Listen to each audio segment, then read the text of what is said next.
UP चुनाव की फिलहाल जो तस्वीर उभर कर अब तक सामने आई है, उसमें अखिलेश का ओबीसी कार्ड है। तो बीजेपी के रणनीतिकारों के सामने कई सवाल हैं। स्वामी प्रसाद मौर्य ने तो 80 बनाम की जगह 85 बनाम 15 का नारा दे दिया और चुनाव के रूप को सीधे सीधे बैकवर्ड फॉरवर्ड करने की कोशिश की। लेकिन बीजेपी ने अपनी पहली ही लिस्ट में बहुजन की बात करके इशारा कर दिया है कि इस बार उसकी रणनीति बदली हुई होगी। साथियों, 5 साल तक इंतजार हम लोग करते रहे, क्योंकि पिछड़े समाज के लोग हैं, वंचित समाज के लोग हैं, बड़ी धैर्य रखते हैं, बड़ा भरोसा करते हैं। लेकिन जब भरोसे की बुनियाद उनकी हिलने लगी, तब हमने निर्णय लिया कि हम समाजवादी पार्टी के राष्ट्रीय अध्यक्ष माननीय अखिलेश यादव जी के नेतृत्व में समाजवादी पार्टी ज्वाइन करके फिर से इस प्रदेश में गरीबों की सरकार बनाएंगे। प्रत्याशियों की पहली सूची जारी की है। आपने देखा होगा वो सामाजिक न्याय की प्रतीक है। सामाजिक समीकरणों को साधने के लिए बीजेपी ने कैसा दांव चला है, उसे भी देख लीजिए। बीजेपी की पहली लिस्ट पर नजर डालें तो उसने सबसे ज्यादा ओबीसी उम्मीदवारों को टिकट दिया है। कुल 107 प्रत्याशियों में से सामान्य उम्मीदवार 43 हैं, जबकि 44 उम्मीदवार पिछड़ी जाति के हैं। इसके अलावा 19 प्रत्याशी अनुसूचित जाति के हैं। मतलब बीजेपी ने 60% टिकट ओबीसी और दलित प्रत्याशियों को दिए। खास बात ये भी है कि पार्टी ने ऐसी सीटों पर भी ओबीसी और एससी उम्मीदवारों को उतारा है जो आरक्षित नहीं है। इसमें सहारनपुर की सामान्य सीट है, जहां दलित नेता जगपाल सिंह को अपना उम्मीदवार बनाया गया है। पिछले चुनावी नतीजों पर नजर डालें। साल 2012 के चुनाव में जाटव समुदाय से बीजेपी को 4%, बीएसपी को सबसे ज्यादा 63% और समाजवादी पार्टी को 14% वोट मिले थे। वहीं 2017 की बात करें तो जाटव समाज ने बीजेपी को 9%, बीएसपी को 86% और समाजवादी पार्टी को 3% वोट दिए। यानी 2012 से 2017 में बीजेपी के जाटव वोट में 5% का उछाल आया। वहीं एसपी का वोट करीब 11% कम हो गया। इसी तरह अन्य दलित की बात करें तो साल 2012 में बीजेपी को अन्य दलित का 8%, बीएसपी को 48% और एसपी को 17% वोट मिला। वहीं 2017 में अन्य ओबीसी समाज ने बीजेपी को 31%, बीएसपी को 43%, जबकि एसपी को 10% वोट दिए। यानी अंतर एक बार फिर साफ साफ नजर आया। 2012 के मुकाबले 2017 में बीजेपी का वोट बैंक जहां 23% बढ़ा, वहीं समाजवादी पार्टी का वोट परसेंट 7% घट गया। यही कारण है कि समाजवादी पार्टी की इस बार ओबीसी और दलित वोट बैंक पर नजर है, ताकि सोशल इंजीनियरिंग के फॉर्मूले को साध कर सत्ता के शिकार तक पहुंचा जाए। हालांकि बीजेपी ने भी रिजर्व सीट पर दलित चेहरा उतार कर ये साफ कर दिया है कि वो विपक्ष के हर हथियार की काट के लिए तैयार है। दलित ओबीसी वोट बैंक को साध कर ही पिछले चुनाव में बीजेपी सत्ता के सिंहासन तक पहुंची थी और अब जब हाल ही में बीजेपी से इस्तीफा दे चुके 14 विधायकों ने बीजेपी को पिछड़ा और दलित विरोधी बताया, तो बीजेपी ने ज्यादातर सीटों पर ओबीसी दलित उम्मीदवारों को उतार कर बड़ा दांव चल दिया है। Team news nation. तो ये रिपोर्ट आपने देखी। यूपी में 403 विधानसभा की सीटें, 300 सीटों पर करीब करीब सीधे तौर पर दलित वोटर निर्णायक भूमिका में आ जाते हैं। जाहिर सी बात है, इस फैक्टर को कोई भी पार्टियां अनदेखा नहीं कर सकती। चलिए आपका परिचय सबसे पहले आज के मेहमानों से करवाते हैं। प्रोफेसर संजय कुमार हमारे साथ जुड़े हैं, जो कि डायरेक्टर है सीएसडीएस के। प्रदीप गुप्ता जी हैं, सीएमडी हैं एक्सिस माई इंडिया के। और एनके सिंह सर, वरिष्ठ पत्रकार, हमारे साथ जुड़ चुके हैं। आप सबका बहुत बहुत स्वागत है। इससे पहले कि सवाल के सिलसिले की शुरुआत करें और इस पूरे समीकरण को समझें, कुछ तस्वीर ग्राफिक्स के जरिए हम आपके सामने रखते हैं। उसके बाद ये चर्चा आपको बेहतर तरीके से और ज्यादा समझ में आएगी। कुछ तस्वीर ग्राफिक्स के जरिए हम रखते हैं किस तरीके से जाटव वोटर्स निर्णायक भूमिका में रहते हैं। जाटव वोटर्स का अंगणित क्या है। 2012 और 2017 की अगर तुलना करें, बीजेपी को 4% मिले थे 2012 के चुनाव में, लेकिन 2017 जब सत्ता में आई थी भारतीय जनता पार्टी, तब 9% मिले थे, यानी 5% का फायदा हुआ था बीजेपी को। वहीं अगर बीएसपी की बातचीत करते हैं, पहले से 63% वोट बैंक उसके पास था, 2017 में यह बढ़कर 86% हो गया और 23%, यानी ये वोटर उनके साथ ना सिर्फ इंटैक्ट रहा बल्कि इसमें बढ़ोतरी हुई।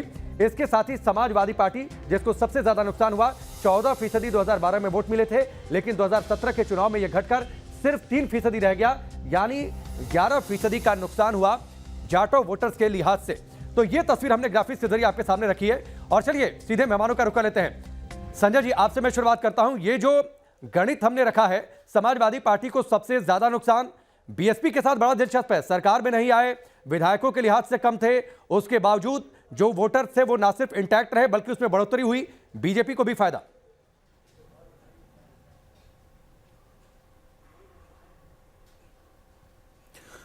नहीं, अगर हम दलित वोट की बात करते हैं तो बीएसपी की पकड़ दलित वोटरों के बीच में काफ़ी ज़्यादा है। और अगर हम जाटव वोटर की बात करें तो जाटवों ने तो बीएसपी के लिए बढ़ चढ़कर हर चुनाव में वोट किया। ये उनके कोर सपोर्टर हैं, चाहे बीएसपी चुनाव जीतने की स्थिति में हो या ना हो, उनके कोर सपोर्टर उनके साथ ही रहते हैं। इनका अनुपात तकरीबन 65-70% से लेकर 80% जाटव वोटरों ने हमेशा बीएसपी को वोट किया। और अगर गैर जाटव दलितों की भी हम बात करें तो उनका वोट भी बीएसपी की तरफ जाता रहा है। पिछले दिनों कम से कम 7-8 सालों में ये देखने को मिला कि खासकर यूपी में गैर जाटव दलित वोट का रुझान थोड़ा बीजेपी की तरफ बढ़ा है। समाजवादी पार्टी को कभी भी दलितों का वोट उस अनुपात में नहीं मिला जिस अनुपात में शायद समाजवादी पार्टी उम्मीद करती थी। लेकिन जो भी शिफ्ट देखने को मिला पिछले दिनों दलित वोटरों में, वो बीजेपी की तरफ है। और उसकी वजह शायद जो वेलफेयर स्कीम्स हैं, जो तमाम तरह के वेलफेयर स्कीम्स बीजेपी सरकार ने, चाहे केंद्र सरकार हो, राज्य सरकार हो, लेके आई, जिसका फ़ायदा गरीब तबके के लोगों को होता है। और ये जाहिर है कि दलित समुदाय से गरीब तबके में आने वाले लोगों की तादाद ज़्यादा है। इन सब वजहों से हम देखते हैं कि थोड़ा बहुत रुझान दलितों का बीजेपी की तरफ होना शुरू हो गया है। ठीक है, ये रुझान 2017 में देखने को मिला था, जिसका असर ये हुआ कि वो सत्ता में आए। सवाल ये कि वो रुझान इस बार क्या बरकरार रहेगा। मैं आगे बढ़ता हूं और प्रदीप जी आपके पास आऊं, एक ग्राफिक्स और दिखा देते हैं। पहली लिस्ट में अनुसूचित समुदाय के 19 लोगों को टिकट देकर बीजेपी ने यह साफ कर दिया है कि वो भी पिछड़ों और दलितों पर दाव लगाने के लिए तैयार है। कुछ तस्वीर हम आपके सामने ग्राफिक्स के जरिए रखते हैं। दरअसल इक्वेशन क्या है, पूरे इस एससी वोटर को लेकर जो अंक गणित है, कांग्रेस की अगर बातचीत करें 2012 में 14% मिले थे, 2017 में सिर्फ 2 मिले, -12 यानी 12% का नुकसान। बीजेपी की बात करें तो 8% 2012 में, 2017 में 31%, 23% का फायदा, ये एक बड़ा रोल प्ले कर गया। बीएसपी को थोड़ा कम नुकसान हुआ, 48% पहले से वोट बैंक था। 2012 के अगर चुनाव की बात करें 2017 में 43%, सिर्फ 5% का नुकसान। लेकिन यहां पर भी समाजवादी पार्टी को सबसे दूसरे नंबर पर सबसे ज्यादा नुकसान हुआ। 17% 2012 में वोट उन्हें मिले थे और 2017 में 10%, 7% का ये नुकसान हुआ। ये हमने रखा है प्रदीप जी, करीब 403 सीटों में से 300 सीटों पर दलित वोटर निर्णायक भूमिका में है। अगर पूरे दलित वोटर्स की अगर हम बातचीत अगर करते हैं तो जाहिर सी बात है निर्णायक भूमिका में है। सामान्य सीटों पर अगर बीजेपी ने अपने टिकट के ऐलान में अगर दलित वोट बैंक से अगर वहां से कैंडिडेट्स को उठाया है तो जाहिर सी बात है संदेश साफ है। सवाल यह कि क्या यह स्वामी फैक्टर की काट होगा?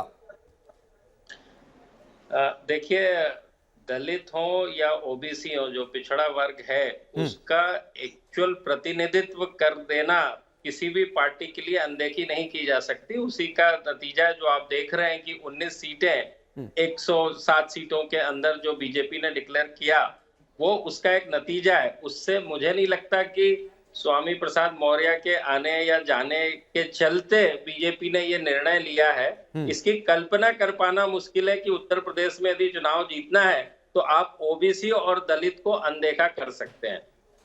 उसके बिना किसी भी पार्टी के लिए संभव नहीं है। ठीक है, लेकिन एनके सिंह सर, यहां पर तो सवाल उठता है, कुछ दिन पहले जबरदस्त तरीके से माहौल इस बात को लेकर बन रहा था कि धार्मिक ध्रुवीकरण की चर्चा शायद चुनाव में सबसे ज्यादा होगी। आज हम चर्चा कर रहे हैं जातियों की, तो क्या ये माने कि जातियों के आधार पर पूरी तरीके से चुनाव होने वाला है?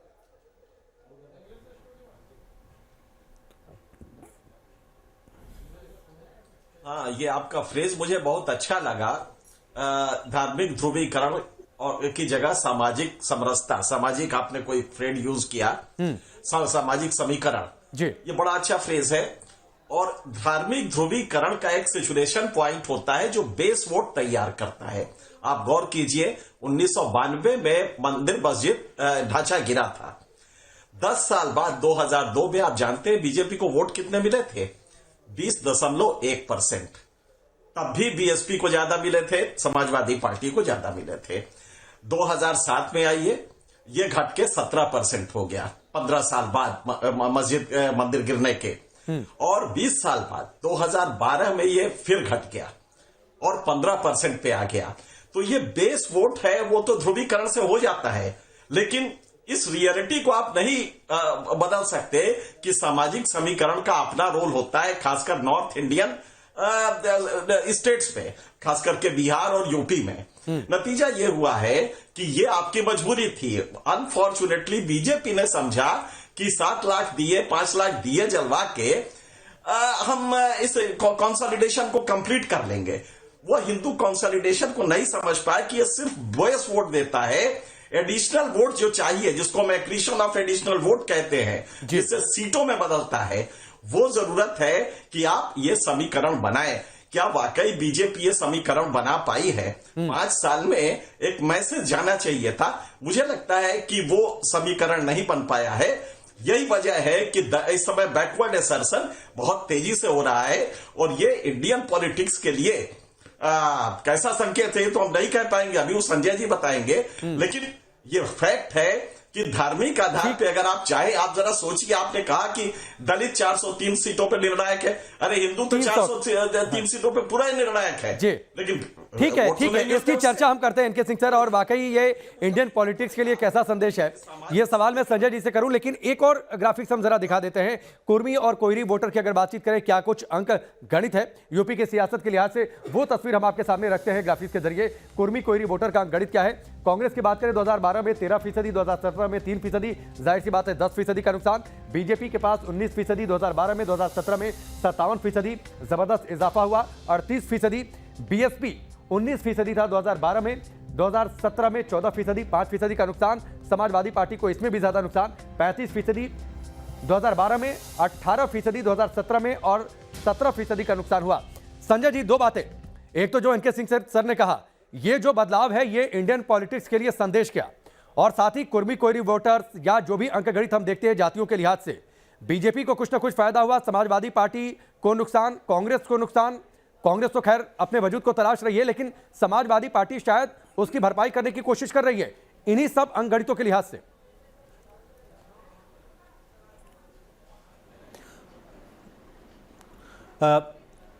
देखिए, जिस तरह से बीजेपी ने प्रदर्शन किया है यूपी की राजनीति में, चाहे वो 2014 का लोकसभा चुनाव, 2019 का लोकसभा चुनाव या 2017 का विधानसभा चुनाव, इन सब चुनाव में बीजेपी ने जबरदस्त प्रदर्शन किया। और इसकी वजह रही कि अलग अलग समुदाय के वोटरों ने उनके लिए जमखम कर वोट किया। बीजेपी एक समय था जब बीजेपी, जिसका जिक्र एनके सिंह जी कर रहे थे, कि यूपी में 28-30% वोट होते थे। अगर नेशनली हम देखें तो उन्हें 27-28% वोट होते थे। इसकी वजह यह थी कि बीजेपी अपने ट्रेडिशनल वोटर्स का वोट ले पाती थी, लेकिन नए सेक्शंस में उन्होंने अपनी पैठ नहीं बनाई।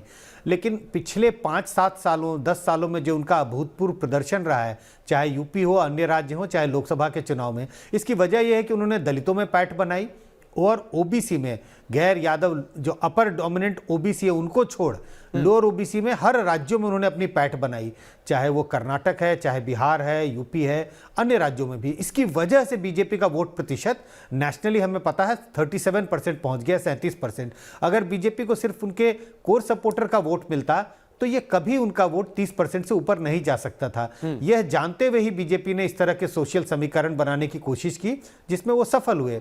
ठीक, अब सवाल है कि इसका देश की राजनीति पर क्या प्रभाव पड़ेगा। जाहिर है कि मंडल कमीशन के, जब मंडल कमीशन के सिफारिश लागू हुई, उसके बाद तमाम तरह की पार्टियां आई जो ओबीसी के कॉज को के लिए आगे बढ़ी और उन्होंने कहा कि भाई हम ओबीसी के कॉज को चैंपियन करेंगे।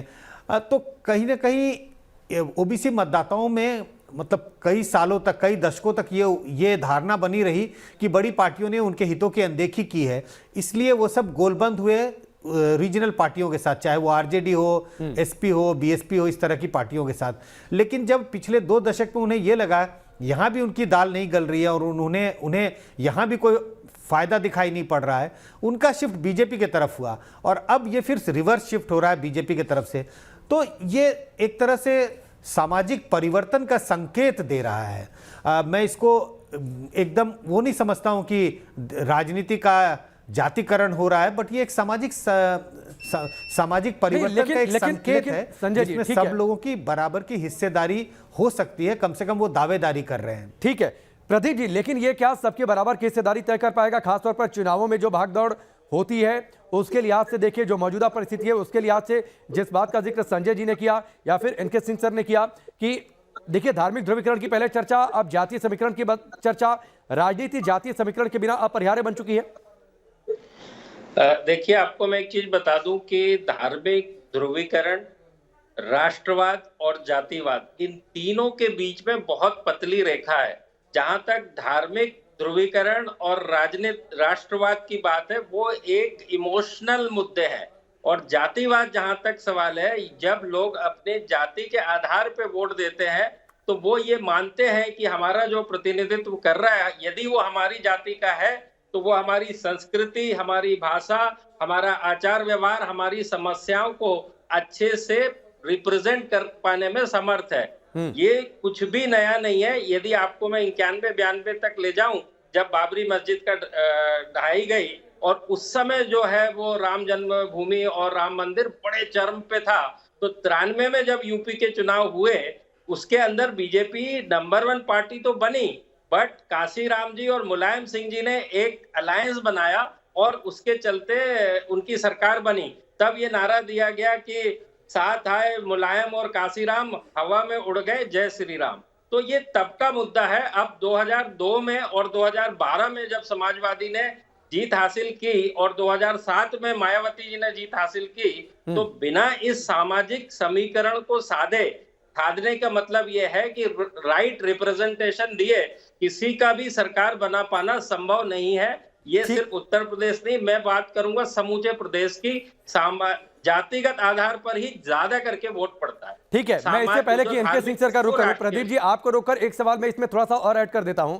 मुस्लिम वोटों की बातचीत हो रही है। देखिए, बीजेपी ने एक भी मुस्लिम कैंडिडेट को उम्मीदवार नहीं दिया, कल हम इसकी चर्चा कर चुके थे।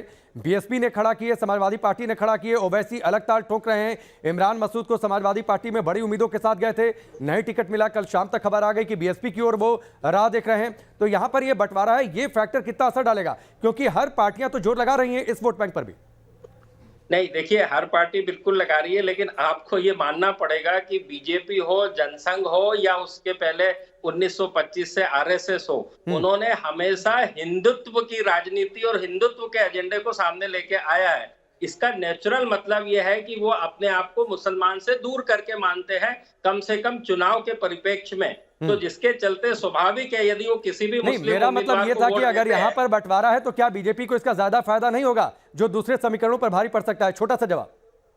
नहीं, छोटा सा जवाब ये है कि वो देखने वाली बात होगी कि मुसलमान कंसोलिडेशन में समाजवादी को वोट करेगा या कांग्रेस और बसपा के अंदर उसका ध्रुवीकरण होगा। ये अभी देखने वाली बात है, अभी समय बताएगा। यदि ध्रुवीकरण हुआ इसका मुसलमान वोट का, तो सीधा सीधा फायदा बीजेपी को तो होगा, इसमें कहीं कोई शक नहीं। ठीक है, एनके सिंह सर, ये मान लें कि यूपी की सियासत, खासतौर पर बिहार की भी आप चर्चा कर रहे थे, यूपी में तो अभी चुनाव है, ये माने कि यहां पर अगर आपको अगड़ा बनना है तो पिछड़ा बनना पड़ेगा, वो आपको आगे रखकर चलना पड़ेगा।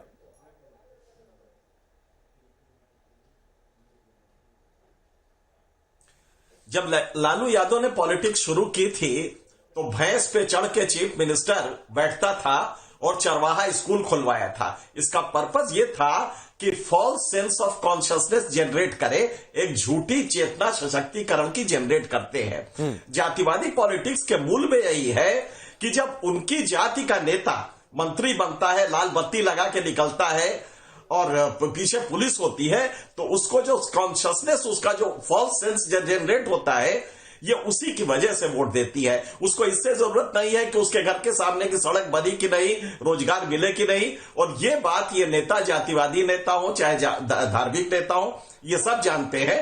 लिहाजा बीजेपी ने धार्मिक जो कंसोलिडेशन किया उसकी एक लिमिटेशन है, लेकिन उसको ओवरराइड कर गई, क्योंकि वो हमेशा मुद्दों पे आती है। जैसे कि राम मंदिर बना तो एक बेस वोट आपका बना, लेकिन उसके बाद वो सैचुरेशन पॉइंट आके खत्म हो गया। यहां पे जो जातिवादी उभार अभी आप फिर से देख रहे हैं, और छोटे छोटे आप देख रहे हैं किस तरह बार्गेन कर रहा। एक कोई राजभर होता है, कोई एक मौर्य होता है, और वो ये कह रहा है कि वो बीजेपी को बर्बाद कर देगा।